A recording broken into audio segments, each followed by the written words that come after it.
We're here at the Jet Propulsion Laboratory in Pasadena, California, home of Mars rovers.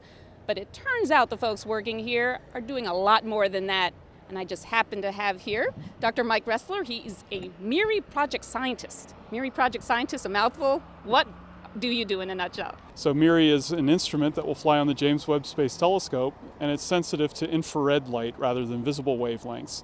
So we can see the heat from astronomical sources rather than the visible light that you see if you look through a telescope with your eyes. You are in charge of the production of the detectors. What exactly is a detector? The detectors are the sensors. So if you have a digital camera, there's a little electronic chip in the heart of the camera, and that's the sensor. It's what gathers the light from the lenses and converts it into a picture that you can look at in your computer later on.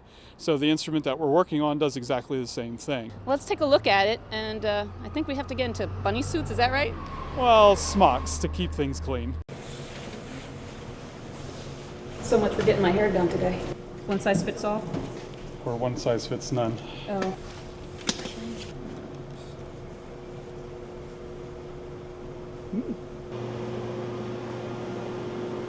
We have a light source, basically a very sophisticated little light bulb that's mounted in our test setup that's shining on the detector, and the detector is collecting light in steps. We can see that the detector is indeed very sensitive.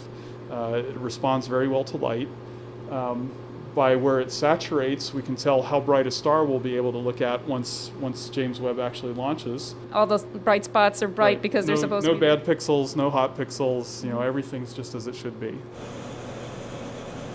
The detectors go through environmental tests. They're shaken and chilled to make sure they survive the rigors of space. So now it's time to do a final inspection of the unit to make sure nothing's happened to it while we were doing the testing. So we want to check it to make sure that nobody accidentally got a fingerprint on it. We want to make sure there are no broken wires or other damage to the unit. We want to make sure everything is just fine. So we're really wrapping up, and we're able to say this module is fully qualified and ready to go. The mid-infrared instrument, or MIRI, has 3 detectors, all of which have to be precisely aligned with each other to within half the width of a human hair. Thanks for taking this tour with us behind the web.